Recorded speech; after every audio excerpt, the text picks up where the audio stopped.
हर वर्ष आषाढ़ शुक्ल पक्ष की एकादशी को देवशयनी एकादशी या हरिशयनी एकादशी भी कहते हैं।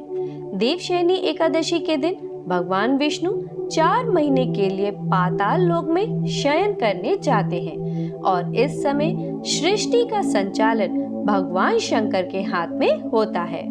इस एकादशी के 4 महीने बाद देव प्रबोधिनी एकादशी पर भगवान विष्णु जागते हैं। 4 माह की इस अवधि को चतुर्मास कहा जाता है। इस चतुर्मास के दौरान कोई भी शुभ या मांगलिक कार्य नहीं होता है। इसी देवशयनी एकादशी के बाद शुभ शक्तियों के कमजोर होने पर किए गए कार्यों के परिणाम भी शुभ नहीं होते। देवशयनी एकादशी व्रत करने और इस दिन भगवान श्री हरि की विधिवत पूजा से सभी प्रकार के पापों का नाश होता है।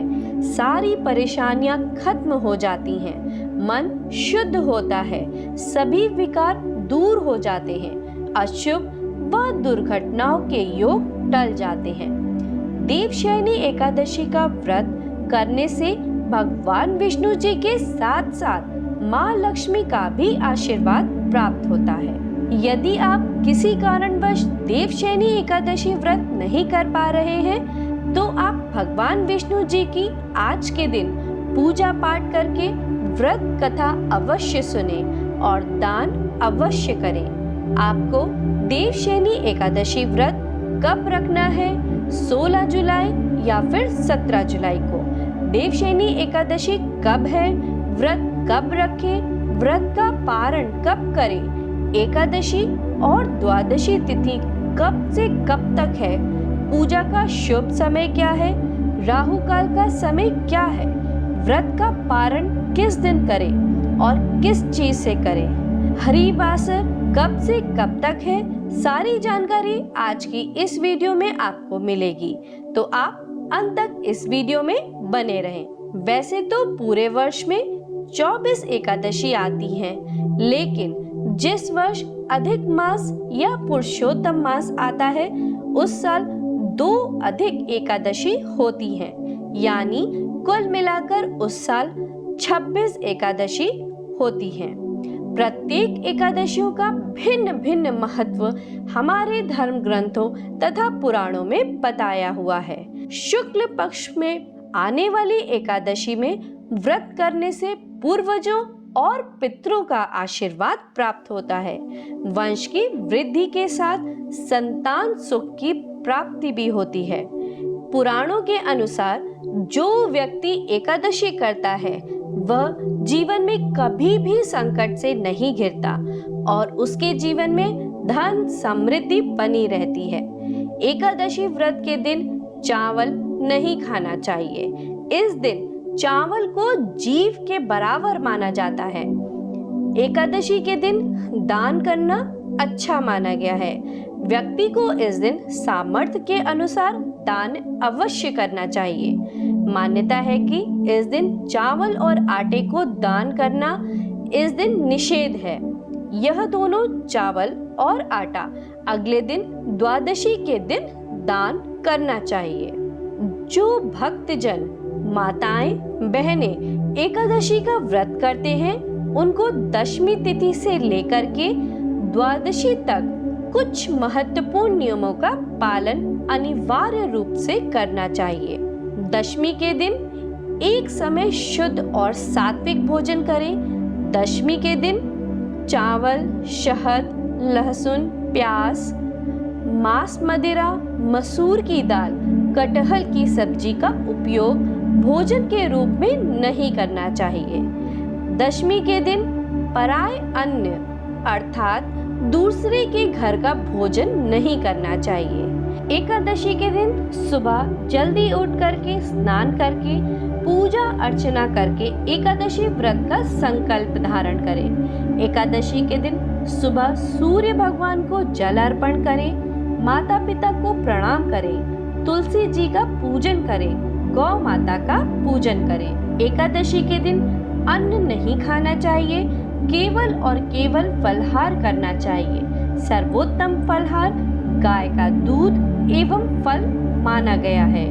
झूठ बिल्कुल भी ना बोले, क्रोध ना करें, लड़ाई झगड़ा एवं वाद विवाद बिल्कुल भी ना करें, ब्रह्मचर्य का पालन करना चाहिए।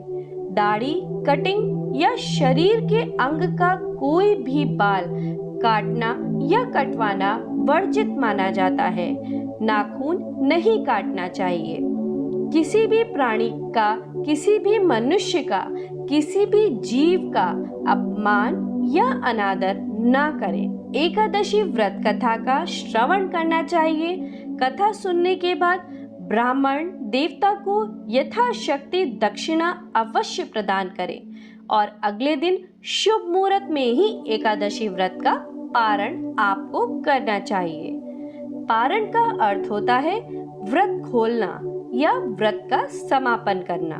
ध्यान रखें, आपको इन फलहार में हल्दी का उपयोग नहीं करना चाहिए। एकादशी के दिन पान नहीं खाना चाहिए। एकादशी के दिन कोई भी अपशण जैसे लहसुन, प्याज, मदिरा का उपयोग नहीं करना चाहिए। हमारे धर्म ग्रंथों और पुराणों में मानसिक पूजा का भी विधान बताया गया है। यदि आप यात्रा में हैं या कहीं बाहर हैं और पूजा पाठ या पारण की व्यवस्था नहीं हो पा रही है, तो आंख बंद करके मानसिक रूप से मन में सभी वस्तु का, सभी विधि का ध्यान करते हुए यदि आप एकादशी व्रत करेंगे तो आपको एकादशी पूजा का, व्रत का पूरा पुण्य प्राप्त होगा। और इसी तरह यदि कोई माताएं, बहनें मासिक धर्म पीरियड की अवस्था में रहती हैं तो ऐसी अवस्था में भी उनको व्रत करना चाहिए। व्रत के नियम का भी पालन करना चाहिए, लेकिन उनको भगवान का स्पर्श या पूजन अर्चना नहीं करनी चाहिए। साथ ही जो माताएं बहनें गर्भ अवस्था में हैं, गर्भवती हैं, तो उनको अपने बालक का, अपने शिशु का, गर्भस्थ बच्चे का ध्यान रखते हुए ही एकादशी व्रत करना चाहिए। अच्छी प्रकार से फलहार करके वह व्रत कर सकती हैं, लेकिन कोई भी इस दिन गलत काम ना करें। किसी भी प्रकार का पाप कर्म बिल्कुल ना करें। सभी तरह से आपको अच्छे मन से पवित्र अवस्था से एकादशी व्रत का नियम विधि विधान से पालन करके ही करना चाहिए। अगर जाने अनजाने में आपसे कोई त्रुटि हो जाती है, गलती हो जाती है, तो प्रभु से आप क्षमा याचना अवश्य कर लीजिएगा। श्री हरि प्रभु कृपा निधान है, दयालु हैं, आपको क्षमा दान अवश्य प्रदान करेंगे। आइए सबसे पहले जान लेते हैं देवशयनी एकादशी की व्रत विधि, फिर उसके बाद जानेंगे देवशयनी एकादशी के शुभ मुहूर्त के बारे में। देवशयनी एकादशी के दिन शेष शैया पर विराजमान भगवान विष्णु, माता लक्ष्मी का विधि विधान से पूजन करना चाहिए। देवशयनी एकादशी को प्रातः काल उठें, इसके बाद घर की साफ सफाई तथा नित्य कर्म से निर्वृत्त हो जाएं, स्नान कर पवित्र जल का घर में छिड़काव करें। घर के पूजन स्थल अथवा किसी भी पवित्र स्थल पर प्रभु श्री हरि विष्णु की सोने, चांदी, तांबे अथवा पीतल की मूर्ति की स्थापना करें। तत्पश्चात उसका पूजन करें। इसके बाद भगवान विष्णु को पीतांबर आदि से विभूषित करें। पश्चात व्रत कथा सुननी चाहिए। इसके बाद आरती कर प्रसाद वितरण करें। अंत में गद्दे तकिया वाले पलंग पर श्री विष्णु को शयन कराना चाहिए। जानते हैं कब है देव एकादशी, लेकिन अभी तक आपने चैनल को सब्सक्राइब नहीं किया है तो चैनल को सब्सक्राइब करके बेल आइकन का बटन अवश्य दबा दें। आइए जानते हैं देवशयनी एकादशी व्रत के शुभ मुहूर्त, पारण समय के बारे में। एकादशी तिथि प्रारंभ समय जो कि 16 जुलाई 2024 दिन मंगलवार रात्रि 8:35 पर। एकादशी तिथि की जो समाप्ति है वह 17 जुलाई 2024 दिन बुधवार को रात्रि 9:24 तक एकादशी तिथि की समाप्ति है। सूर्योदय व्यापनी के अनुसार 17 जुलाई को सभी भक्तगण बुधवार के दिन एकादशी का व्रत धारण करेंगे। द्वादशी की शुरुआत 17 जुलाई की रात्रि 9:05 पर, द्वादशी तिथि की समाप्ति 18 जुलाई को रात्रि 8:45 पर द्वादशी तिथि की समाप्ति है। देवशयनी एकादशी व्रत का पारण जो कि 18 जुलाई को किया जाएगा। 18 जुलाई गुरुवार के दिन पारण का जो समय होगा वह समय सुबह 5:35 से सुबह 8:21 तक व्रत का पारण किया जाएगा।